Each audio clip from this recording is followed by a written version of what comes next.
All right, we got the Nuggets Heat finals. Woo! Pretty excited for this.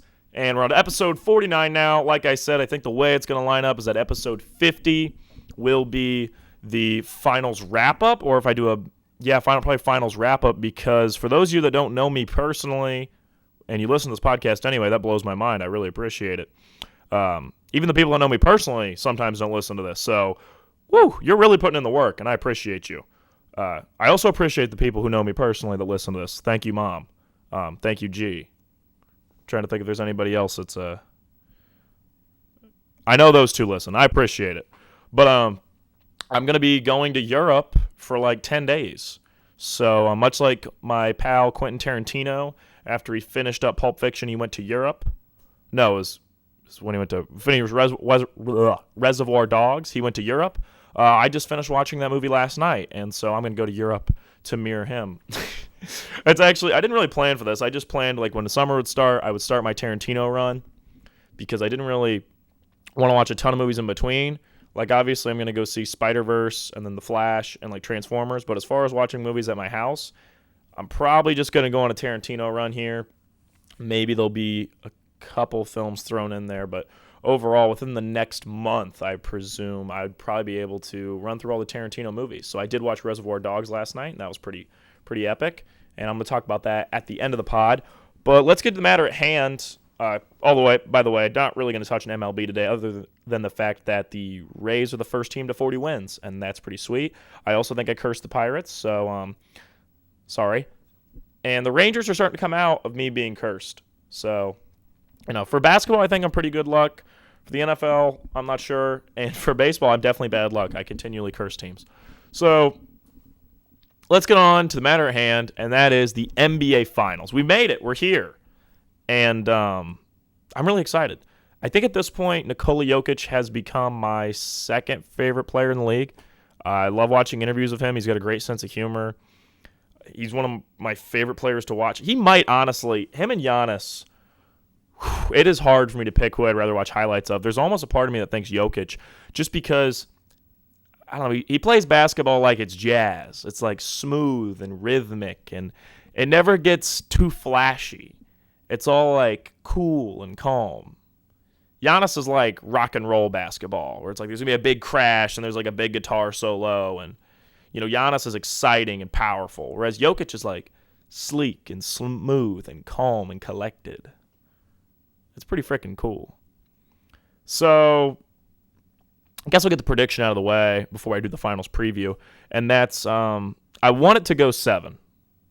That is what I really want, because last year I was obviously home and watched all the games of the NBA Finals when it was Celtics-Warriors, which, to be perfectly honest, I really couldn't care less when it was Celtics-Warriors. It was really an uneventful and unexciting finals for me. This year it's super exciting for me. Playoff Jimmy has been incredibly impressive. Very excited for him. And, this whole Heat team with Cody Martin and everybody just stepping up and, playing at an insane level. As an 8 seed, performing the way they have, it's an incredible story. They did almost blow the 3-0 lead. They were almost the first to ever do that. But, wait a minute, did I really just say Cody Martin? I'm so sorry, guys. Guys, I'm so sorry. It's Caleb Martin, his brother. So, my bad. Yeah, right? Isn't it Caleb? Wait. Right, Caleb's the one on the Heat. Okay, yeah, I was about to say, sorry, they're twin brothers, and I flipped their names, and that's my bad. That's really embarrassing. Caleb Martin has decided that now he's a basketball god for the Heat, and it's really impressive to me. Even if they would have blown the 3-0 lead, the narrative would have been crazy, because I like how I said I was going to get the prediction out of the way, and now I'm just jumping all over the place. But let me cover the conference finals first. I didn't do a conference finals pod. I had a lot going on that week that they started up, and I just didn't even think about it. I had other projects I was working on, so that's why I didn't do that. Plus, I had, since when the Bucks lost to the Heat, I said on the pod I was predicting a Nuggets over Heat finals, and I stand by that when I get to my prediction. I'll get my prediction out of the way. I think it's Nuggets in 6. That's my official prediction. I want it to go 7 because I get back to America a day before Game 7, and that would be perfect for me, because watching the finals is going to be really a pain in Europe. It's like, of course, my luck. So I'm going to be in Europe when my second favorite basketball player, probably of all time at this point, I love Jokic, is in the finals. It's really, Jokic is going to have to win another finals at some point because, come on, I need to be able to watch every game of that. So I'm going to miss some of these games, which is really disappointing to me. But the idea of staying up till 1 a.m. while I'm in Europe, while I'm waking up the next day and getting on a bus, I mean, that's a lot. So obviously, when I'm traveling from country to country in Europe, I'll catch up on what happened on the night before. Maybe I'll even rewatch some of the games on the NBA app. But, whew, it's really a shame. Hopefully it goes 7, but I'm predicting Nuggets in 6. Finals MVP, obviously, Nikola Jokic. So back to the conference finals.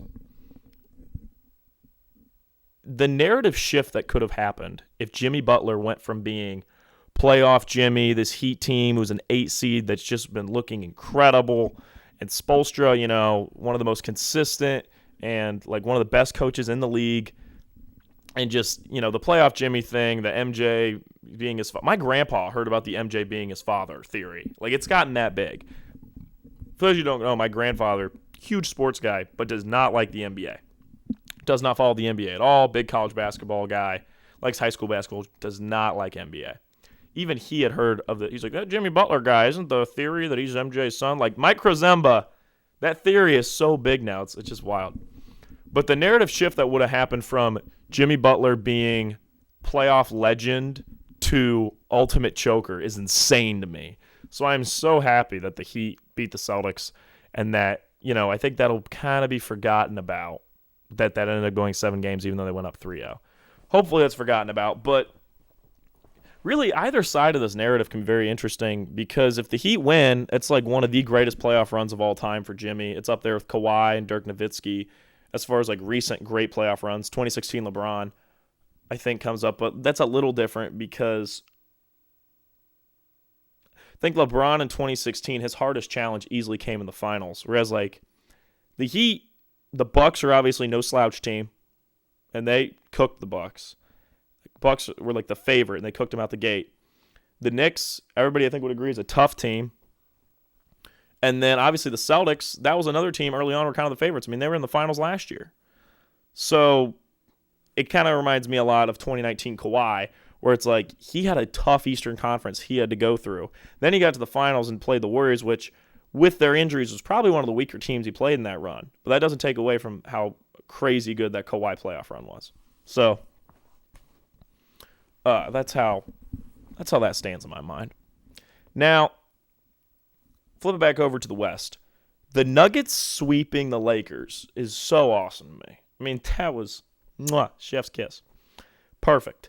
Because I think the Nuggets, hands down right now, look like the best team in the league. That's why I didn't even play around with my prediction, just said Nuggets in 6 out the gate. Because I'm Jokic has already broken Wilt's record for the most triple-doubles in the playoffs without even being in the finals. He broke that in the second game of the Western Conference Finals. And obviously, they haven't been playing a lot of, the Suns series obviously went a lot of went more than 4 games. But didn't they sweep their first-round matchup? Yeah, I think they did. So it's not like they've been playing bunches, 6 and 7 game series all the time. And it's like I said, the Suns-Nuggets to me was the Western Conference Finals, and I think I was right to say that. Because the Lakers did not look on par with this Nuggets team at all. And Jamal Murray coming back to being that guy, essentially, where it's, okay, yeah, you are more than just, this team is more than Jokic and a bunch of guys. You are a legitimate, all-star talent, co-star to Jokic. And that's really impressive. I'm really glad that Jamal Murray stepped up. But, I mean, no one's in question that Jokic is the guy for this team. Jamal Murray is the second option. Unless he had, a 40-point game, another 40, a 30 game, maybe a 20-point game in there. Unless he goes off every game this series, Jokic is going to be finals MVP. The other thing is with Jokic is I think there's a real chance he averages a triple-double in the finals. That is my prediction overall, is Jokic will be the first player in NBA history to average a triple-double in the finals, which is insane to me. When Jokic retires, he is going to own the triple-double statistic. We thought it was kind of going to be Russ's thing. It's Russ and Oscar Robertson. No, it is going to be the Jokic thing. Like when Jokic is retired, he'll be remembered as the triple-double god. And I think his record for how many career triple-doubles he has when he retires is going to be like an insane record that like maybe Victor Wembanyama can match. But even then, I got to see Victor Wembanyama play. Also, Spurs draft lottery, congrats. The whole thing with Steve Kerr going there to coach after Popovich, that rumor, I feel like that's real, and that's really wild if that's what goes on. Like Steve Kerr eventually leaves the Warriors when Popovich retires from the Spurs. That's crazy. Also, the Hornets are going to get Scoot Henderson at 2. I think that Brandon Miller, that's cheap. Talk is cheap. I think they're going to take Scoot. Him, LaMelo, it's a nice duo. I think they'll be set up well. So, but yeah, Victor to the Spurs. I think I said that prediction on the pod that I thought that would happen. Give Pop a guy before Pop retires. If the draft lottery's rigged, it makes sense to do that. And if it's not rigged, good for the Spurs. Great job. But back to the matter at hand. Jokic has had an incredible journey. I mean, every year in the league, it feels like he improves. And to me, it's very interesting where I feel like he was very deserving of the MVP. I understand why they gave it to Embiid. I figured they were going to do that with the scoring. Personally, I would have voted for Jokic. I think Giannis had obviously an amazing season too, but to me, Jokic, in my mind, I would have voted for, but I wasn't going to be like, oh, Embiid sucks, he doesn't deserve it, even though I kind of am an Embiid hater, not going to lie. But I wasn't going to do that because I was like, it's fine. I understand why you'd vote for Embiid. But then when the playoffs come, it's very clear who the best player is. It's like Jokic is better. So that's nice. As far as like best player in the league goes, if Jokic wins this finals, I think right now in my mind, the best players in the NBA go Giannis at 1, Jokic at 2, and then I'd probably say Curry at 3. I feel like you have to, just because last year, he looked like it was him and Giannis for the top 2. I think Giannis is definitively the best player in the league, which I know is wild to say when he got swept in the first round, but I do still believe that, probably a little bias. And Jokic at 2. Look at me, liking the 2 best players in the league. I'm real creative. Obviously, I'd like to put Shake Milton number 1, but that just feels like a cheat. Everybody knows he's the best. So there's not really a point in me explaining that. You know that. He's like 0. It's just not even fair to rank Shake. So I have said that if the Nuggets do win this finals like I think, I'm going to put all the podcast stuff is going to be reflective of that because I'm really excited for Jokic and everybody on the Nuggets. And so that'll be – the Will Barton title is going to hit different. I also give the Nuggets organization a lot of credit because you think about where they were like 5 years ago. When they're drafting Emmanuel Mudiay and starting Paul Millsap and Kenneth Faried, it's like their entire franchise turned around because of a second-round pick and Jamal Murray, who was like a mid-lottery pick. I think he was like the 7 or 8 pick in his draft. No, I think it was the 6th pick in the 2016 draft. So, I'm trying to think that off dome. I could look it up, but I'm like 95% sure that's what he was taking. So I'm like, it's quite a journey, and I give them a lot of credit with their team building. Aaron Gordon was a perfect piece for this team, and he's like the 3rd, 4th best player on the team, I'd say. Is Bruce Brown really 3rd? Bruce Brown's a dog for them. Oh, no, it's MPJ. My bad. Michael Porter Jr. be the 3rd best player, then probably Aaron Gordon, then Bruce Brown. But I really like Bruce Brown on the Nuggets. I think he's great there. I would lock him up. And the thing is with the Nuggets, I'm going to talk about the Heat in a moment. I'm obviously just more excited about the Nuggets because that's who I think is going to win. But my thing with the Nuggets is like, I tweeted out something where I'm like, I know this isn't a completely unique take. I've seen other people say this too. They have a real chance here to be the new Spurs. Whereas just every year they have this core of like Jokic, Murray, MPJ, Aaron Gordon. Like they have the same like 5, 6 guys. Like their starters pretty much never change. And they've got great depth because they do like Will Barton produces well for them off the bench. Like they have depth off their bench legitimately. And, they can compete with this team for probably the next 5 years. And I think they could be like a real Spurs situation where this team could win in the next 5 years, like another title. And then maybe if that 5 years is up, they snag another one. And, if Jokic stays here his whole career, which I think there's a very high chance he does, I really like Mike Malone as the coach here. I think he does a great job. I really like he's probably my favorite coach in the league right now, personally. Like, I just really like what he's doing. I liked it when Jokic shoved the Suns owner, and he's like, I don't care who that is. That's my player. That's Jokic. I'm paraphrasing what he actually said. If you want to see the real interview, you should look it up. But that's what Mike Malone said. He's like, I really don't care who that guy is. He was putting hands on Jokic, which I wholeheartedly agree. I mean, the NBA should take care on their players and not be so concerned with the owners. But, whatever. I guess my thought process is he's a billionaire. He doesn't need protected. The player, Jokic obviously makes a lot of money. This billionaire owner of the Suns makes more. And Jokic is right. He's a fan when he's sitting in the stands like that. It doesn't matter if he's a $1 billion fan or a fan who's worth $20. He's still putting his hands on an active player. But granted, this is a controversy from like a month ago. So I'm a little late to the party on this. So Jokic and this Nuggets team, realistically, I could see Jokic retiring with, probably 2 to 3 more titles. I know that's me saying he retires with 4, but that's a lot because this core could win another one or maybe 2 more, and then they retool and Jokic gets 1 or 2 later. He could have a very similar career to Tim Duncan, where it's like 4 to 5 titles, and that's really impressive. And I think with this title, he's immediately going to be propelled. If they win, he's immediately going to be propelled into the conversation with Dirk Nowitzki of like being that level of a player. I mean, back-to-back MVPs, a finals MVP, a finals win. Like he's already got a very similar resume to Dirk, and Jokic is like 26, 27. He's just now hitting the prime of his career, and he's going to be competing at this level for at least 5 years. Yeah, okay, he's 28, so he's a little older than I thought. Giannis is 28, Joel Embiid's 29. So he's got about 5 more years-ish competing at this level. So that's, he gets 1 or 2 more titles in that range. Jokic is really shaping up to have a great career, and I think that's really exciting. So I just think the Nuggets are going to be a team that is just going to lurk every year as a threat to be in the finals. And the Heat have done that in the East. I mean, you want to see a team, I guess, great segue in talking about the Heat. The Heat have done that. Every year for the last 4 years, ever since the 2020 year, where it was like a surprise they came out of nowhere, it felt like. Then it was like 2021, yeah, they got eliminated early, but by the Bucks, but it was like they were still a good team. The Bucks were on a tear that year.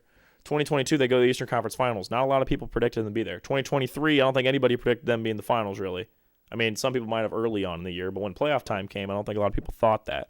So the Heat are just one of those teams that are always lurking because they keep the same core, they keep the same coach, and they just, try it every year. And they really don't make a lot of big changes, and they put a lot of value in depth. They have one superstar player, they have a really good co-star for them, and then they have a ton of depth. And that's the same way the Nuggets are built. And I think it's a really strong way to build your team. I mean, the Bucks try to do a similar thing. Giannis, superstar. Middleton's a great co-star. Drew Holiday is an overqualified third, but I mean, offensively, he didn't really perform that well in the playoffs. So maybe I shouldn't say he's overqualified. He's a very good third best player. But I think the depth is lacking for the Bucks, and I think that's what hurt them when they played the Heat. The Heat's depth is just better. I mean, Max Strus randomly goes off. Caleb Martin, like I said, has become a god randomly. Like, they just find these guys and get them to step up. I mean, they found Kendrick Nunn years ago.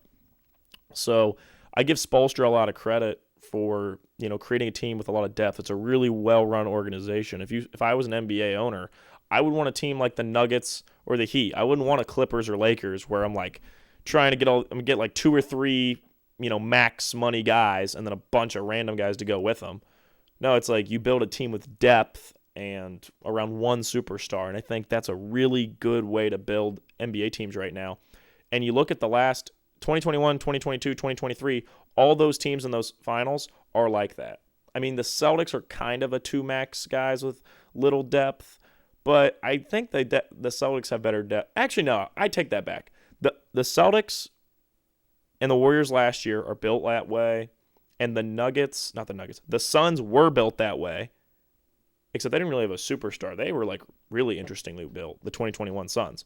And the Bucks were built that way. Like the last 3 finals, this finals and then the last 2 before it, have teams built that way in it on either side. And that's really interesting, and I think that's we're in a really good era of basketball. I think in 10 years we're going to look back and be like, man, we had some hood classic seasons. And like I'd say 2020 is like the start of that. It's like the prologue. And then like 2021, 2022, 2023 have all been banger NBA seasons. And I think this one might be the best. Because I think either team winning the finals here is an incredibly satisfying conclusion. I think we're going to have an amazing NBA finals. Because while I do think the Nuggets are a much better team, I honestly would love to pick the Nuggets in 5. I think that's how talented this Nuggets team is, and that is how good Jokic is playing right now. He's like one of the best offensive players of all time, I think. And I'm incredibly impressed with them. But the Heat do not die. They do not go down. And Jimmy leads them, it feels like every game, where it's like he just says things like he's like, yeah, we're winning the chip. Like he just came out the other day when they were getting the trophy handed out for the Eastern Conference Finals, and he told Bam, you hold it, I'll hold the next one.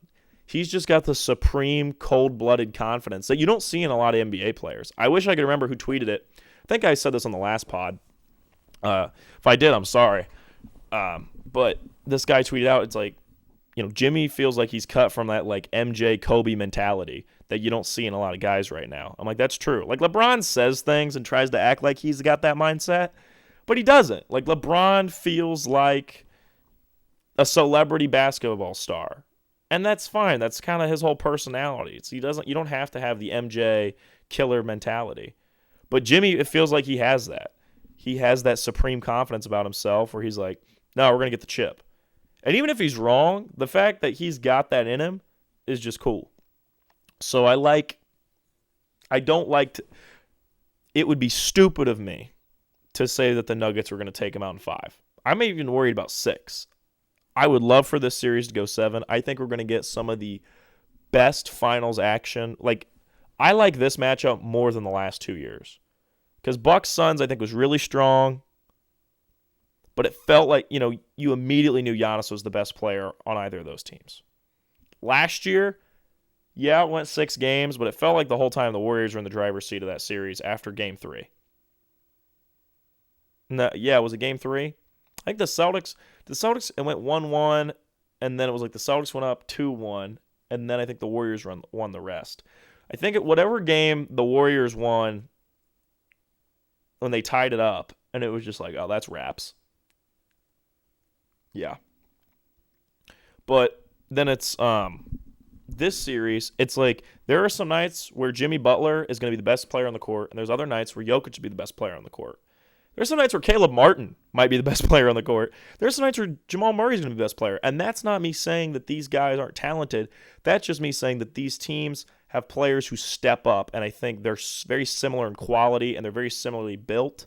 And I think it's going to make for an incredible finals. I think anybody who would have preferred Celtics-Lakers over this does not have similar taste to me. I don't want to say that they have bad taste, but personally, I think you have terrible taste. Because how could you not be excited for this, Jimmy Butler's cold-blooded killer nature versus Jokic's, like I said, he's like the Jazz player of basketball. He's smooth, he's cool, he's calm, he's collected. He's going to put up incredible numbers. He's going to be efficient. He's going to have a night where he shoots 60% from the field and has 15 assists.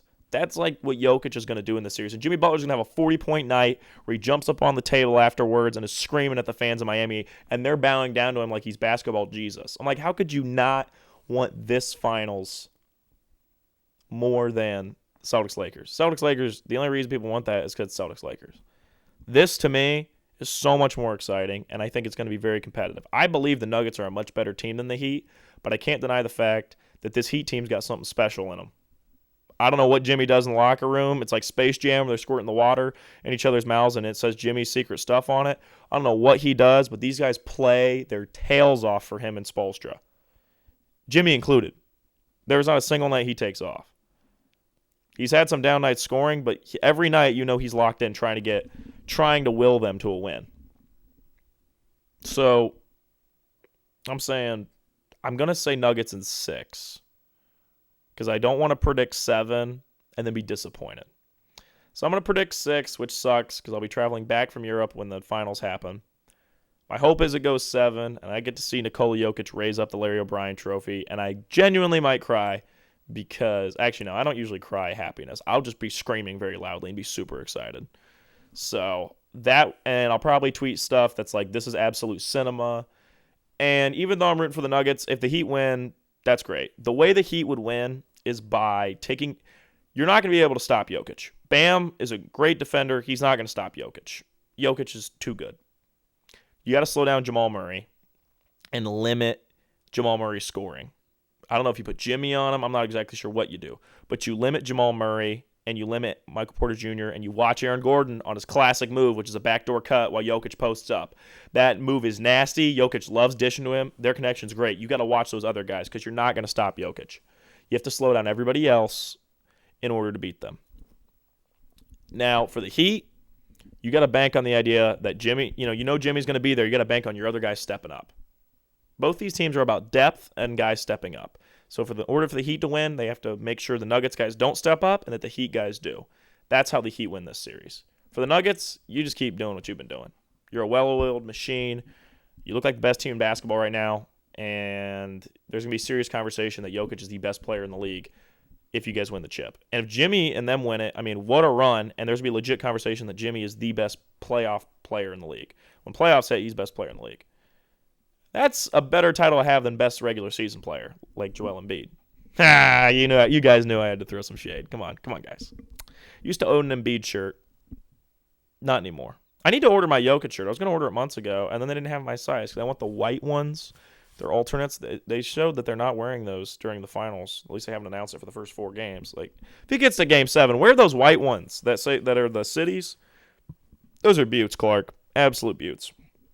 So, if you didn't get that, it's a Butte Clark Christmas Vacation reference. All right. Well, hopefully someone got it and laughed. So, yeah, that's my prediction. Nuggets in 6. I would love for it to go 7, but I don't want to say 7, and then it ends up going 6 just because I said that. So, pray to the Lord it goes 7, but I do think the Nuggets are the better team, so I have to take them. But, gosh, if the Heat win it, I'm not going to be exactly surprised because they've just been different. But I also think they came real close losing last series, and the Nuggets owned the Lakers. And while the Celtics are much better than the Lakers, the Nuggets just know what they're doing. They're a well-oiled machine. They play great basketball, and they're led by a guy that right now is on a historic 3-year run between back-to-back MVPs and then a potential finals win. Jokic is on the cusp of a legendary career, I think. I think this 3-year run has kind of solidified. He's probably going to be in the Hall of Fame. Now, what does he do after this? Does he go on to win more chips, or is it just remember when Jokic was like one of the best players in the league? And I think Jokic and this Nuggets team is going to be around for a while. And I think this is the start, them getting their first chip. I think Jokic is going to have at least 2 in his career, maybe 3 to 4, but that's tough. And I mean, obviously Giannis, is probably at some point going to get another one. At least I'd like to hope so. And then at some point, Luka's going to get a team around him, and Luka's going to go on his run. So, we're in a great era right now with the NBA. I think we're going in to continue the strong, super competitive momentum we're on. I don't really see an end of that anywhere in sight, which is really good. And I think Victor Wembanyama and the Spurs are going to add a new interesting team within the next 3 to 4 years into the mix. And another team that I think is going to be good coming up within the next 3 to 4 years is going to be the Pistons. They just got Monty Williams. I think it's a great fit for them. I haven't been the biggest Monty Williams guy in the past, but I think he can get some really interesting things out of Cade Cunningham. Do I like the Pistons a lot less now that they traded Sadiq Bey? Yeah. Yeah, honestly, yeah. But I still really like Jaden Ivey, still really like Beef Stew, Isaiah Stewart. I like Isaiah Livers, Cade Cunningham. I really have a soft spot for that Pistons team, but not as much as I used to because I got rid of my boy Sadiq. But I think they're going to come up in the next couple of years and be a real threat, kind of like the Grizzlies just kind of popped up out of nowhere. I think you can see the Pistons do that within the next 2 to 3 years. And on top of that, you can't sleep on my Cavs. I mean, the Cavs have a really talented team, and it feels like at some point they could sneak their way into the NBA Finals.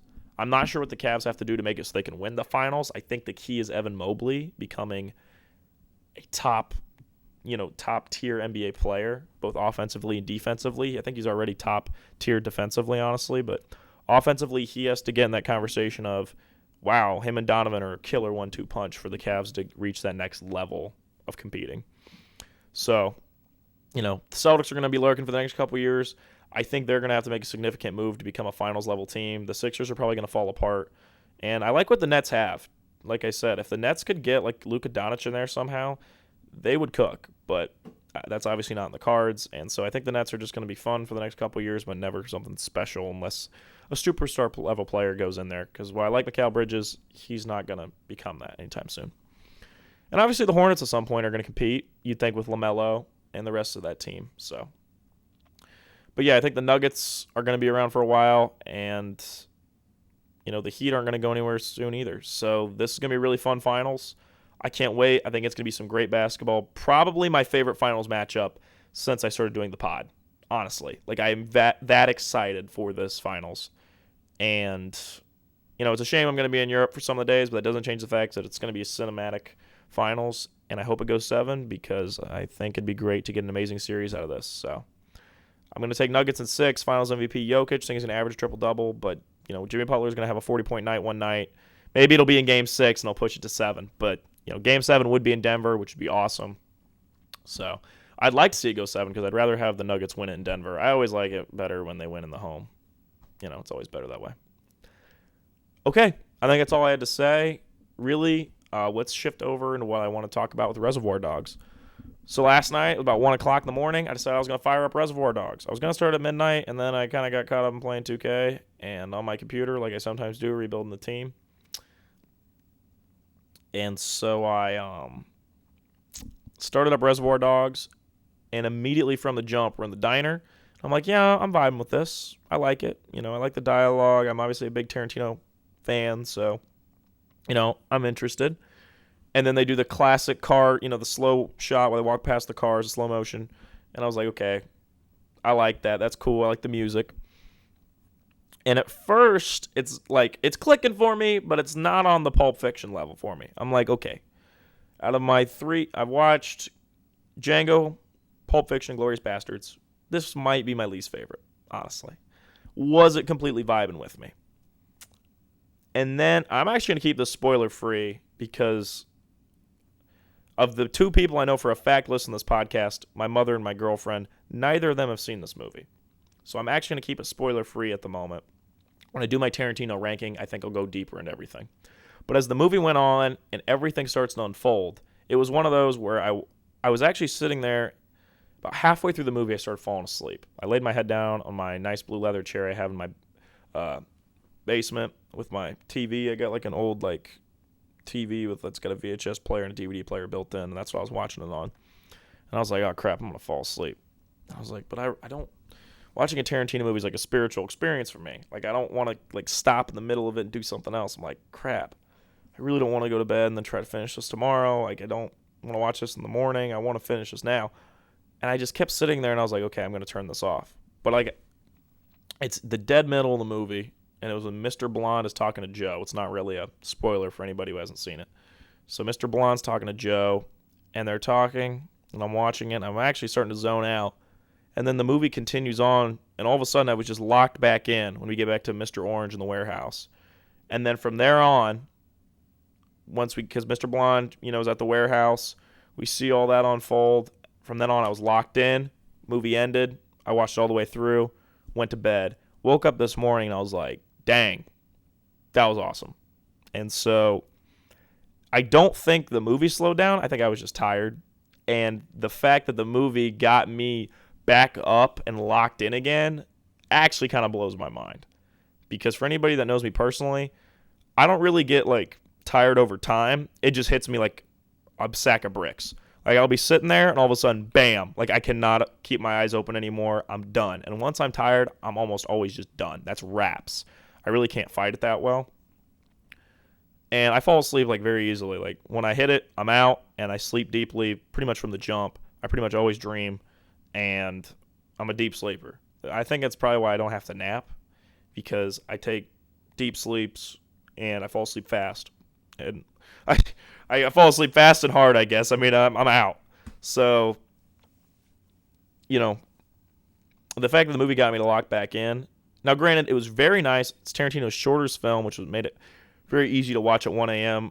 When I watch, I think for what I'm going to do, because I'm going to rank all of them on a pod, so I think I do need to watch all the movies. And I'm trying to decide if I want to watch them in order or bounce around. I think I might as well just go in order of release. I think it's what I'll do. So I think I'm gonna watch Pulp Fiction for probably the 10th time. Probably about the third or fourth. I think it'd be the fourth or fifth time with audio.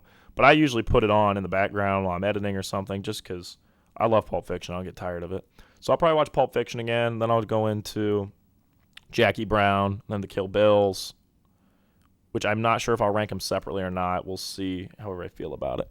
But right now I put it on in the background, Reservoir Dogs, just like I always do with Pulp Fiction. And it was funny. I came downstairs and I was like, all right, what am I going to... Sometimes I put on a movie in the background when I record. And I was like, I'm going to put Reservoir Dogs on because it's just one of those where I liked it last night. And it started and I was like, okay. Don't think this is really going to click with me as much as other Tarantino movies. It just kind of feels a little... I don't want to say small scale. But it's I didn't feel a connection to the characters that I felt with Jules and Vincent. Instantly, I like Jules from Pulp Fiction. From the jump. But then as the movie went on, I was like, oh man, I liked Mr. Orange. Oh, I loved Mr. White. Harvey Keitel, I like him as the Wolf. I think him as Mr. White might be my favorite. He's really good in this. And while I kind of like Tim Roth in Pulp Fiction, I thought he did a good job, I didn't really care that much. The only thing I've ever really known Tim Roth for other than that in Pulp Fiction was when he was in the Incredible Hulk film, Edward Norton. Well, then in this, I was like, he might have been my favorite character. I don't know if it gave my favorite performance, but Buscemi was great as Mr. Pink. I liked him. And so, yeah, I was as the movie went on, I keep thinking about it in my head. It's there's all these distinctive characters, and I thoroughly loved it. And I was like, well, crap. I don't know if it'll ever be, I consider both Django and Pulp Fiction some of my favorite movies of all time. I mean, you guys know I ranked Pulp Fiction third last year and Django 1 with Wolf of Wall Street second. And as I've said before, I mean, I said when I recorded that the top four of those could all have been number one. When Harry Met Sally, Pulp Fiction, Wolf of Wall Street, and Django, all four of those could have been, actually to be honest, all five, because Shawshank Redemption was fifth. Any of those five at a different point were number one that year when I was thinking about it. I think this is a real contender to be the best film I watched this year. I think I'm getting near the point where I've already watched almost more movies this year than I have all of last year and only about halfway through this year, so that's pretty good. And obviously I'm going to have a lot added once I go through my entire Tarantino run, because it'll be 8 movies because 2 of them are already in the Hall of Fame. I didn't put Inglourious in the Hall of Fame, if you remember. It was one spot shy, I think, last year. I think I had it at the 11th, and I put 10 movies in last year, right below Megamind. So we'll see if I like Inglourious Bastards more. But maybe Reservoir Dogs is third best, my third favorite. I'm not sure. We'll see when I rank them. But as the movie went on, I enjoyed it more and more. What's funny is right now we're at the Mr. Blonde flashback, and I'm right at the part where I almost fell asleep last night. So I really enjoyed it. It feels small scale. It feels very tight, but yet it doesn't feel unimportant. I think it's really important. It feels like it's very engaging film. I don't know what exactly Tarantino does, but even though it's they have these conversations that don't actually relate to what they're doing sometimes, when they're talking about the Madonna thing, I loved that. The entire opening diner scene is so great, and I loved that scene. And that's not even the main plot of the movie. And that's not me saying that I don't care about the main plot, because the heist is great. But I think it's really interesting how he's able to make me care about these characters. And I think that's why Tarantino, more than any director, is one of those where I'm never exactly sure how much I like the movie till about a day or two later. I always have to have... That's why I like to watch his movies a lot at night, because I go to sleep and I wake up and I know how I felt about it. Maybe that's part of my problem. Is Inglourious Bastards I watched in the middle of the day. Django I watched in the morning. Pulp Fiction I watched at night, and I went to bed after. Actually, no. I played Red Dead Redemption after Pulp Fiction, talked to my friend, then went to bed. So I don't know if that made it better or worse. Who knows? But Django's the only one I watch in the morning. I don't really care to do that again, to be honest. I really like watching his movies before bed, because then I go to bed, I wake up, and I thought about it. And I know you're thinking, how'd you think about it in your sleep? I don't know. I just wake up, and I there's something about it. I don't know. And then I know how I felt about it. And I woke up this morning, I was like, that was one of the best movies I've watched. I loved it. I think it's going to be another movie that I watch a lot. And I was a little scared there. I was like, crap. Did I find my favorite Tarantino movie from the jump when I watched Django and Pulp Fiction? Those are just always going to be my two favorites. Then I watched Reservoir Dogs, and I'm like, okay, no, I like this a lot. This has a chance to be up there with Pulp Fiction for me. There's something special about Django. It's a Western. It's kind of a cheat code. So I don't know if anything will ever beat that as my favorite. But the fact that he's coming close to these movies that I've been watching for over a year, almost a year now, like borderline immediately, like Reservoir Dogs is one of those where, people are going to come over and I'll be like, you got to see this. So that's really cool. And I'm really happy that, I guess if you're still listening to this point, I really appreciate it because this is just me kind of spewing out my thoughts about me and the movies I watch. There's a really weird thing that is going on with me where, I'm always searching for that next movie I'm going to love, right? And you're not always going to find that. It wouldn't be fun if every movie was a Hall of Fame movie, right? That's why I try to make it relatively difficult to be in my movie Hall of Fame because it's not fun if I put, 40 movies in every year because it doesn't matter. 10 was a decent amount. I'll probably be more this year because I've watched more movies. But I put 10 movies in last year. I think I only watched like 50 movies. That's a fifth. That's a lot when you think about it. But, when I started watching like some Paul Thomas Anderson movies because I'm like, okay, I really dig Tarantino. Maybe Paul Thomas Anderson sometimes compared just because they're contemporaries. They started making movies around the same time. They've used some similar stuff. Paul Thomas Anderson's very inspired by Scorsese, probably even more than Tarantino is. See what's going on. And, I watched Boogie Nights. I watched Magnolia. I watched Hard 8. Did I watch any other one by him? Oh, Licorice Pizza. While there's elements of Licorice Pizza I liked, there's elements of Boogie Nights I liked, mostly the soundtrack. I liked the character of Dirk Diggler, and I liked Reed Rothschild. I really like John Cheadle's performance. I always like Burt Reynolds in any movie. I just love Burt Reynolds. There's elements I liked of Magnolia. A lot of it was Tom Cruise. He's great in that movie. His character is just so, with the internet, that character aged very well because there's a lot of guys like him that think they're the big lady, and I'm like, oh my gosh, this aged well because this is scarily accurate to these guys on the internet who think they're I have the secret way to make women fall in love with you. And Tom Cruise does a great job of that character, kind of 20 years early. I don't know how Paul Thomas Anderson was so on point. And Licorice Pizza had some fun elements to it. But none of those movies really clicked with me. And I'm like, yeah, this is a movie I'm going to be talking about for years. I'm going to always love. And the fact that Tarantino, I watched Reservoir Dogs last night, was thinking about it. I was like, maybe. I'm like, crap. What if not every single one of his, I can't expect every single one of his movies to click with me. But I'm like, well, crap. What if, Pulp Fiction and Django are just kind of lightning in a bottle situations? I like Inglourious Bastards, but it's not on that level for me. And then I went to bed, woke up this morning, and I was like, no, he's still got it. So I've kind of deemed this guy, my favorite director off 3 movies. So it's kind of a dangerous thing to do. And I'm really glad to know that, I definitely made the right pick because Reservoir Dogs is already kind of becoming a favorite of mine in the span of a day. So is that recency bias? Maybe. But I'd like to think, I know pretty well what I'd like and don't like, and it really worked for me. And I don't want to say anything else. I don't want to say too much about it, but there's a lot of things I love about it, and very, very happy with, very high on it. Obviously, I'll be going to see Spider-Man Across the Spider-Verse probably this. I don't know if I'll do it this weekend, but I'll do it soon. I'm going to see Transformers, going to see The Flash. Hearing great things about The Flash. Very interested in that. Obviously, not too excited about the whole Ezra Miller thing of it, but other than that, very excited for the movie.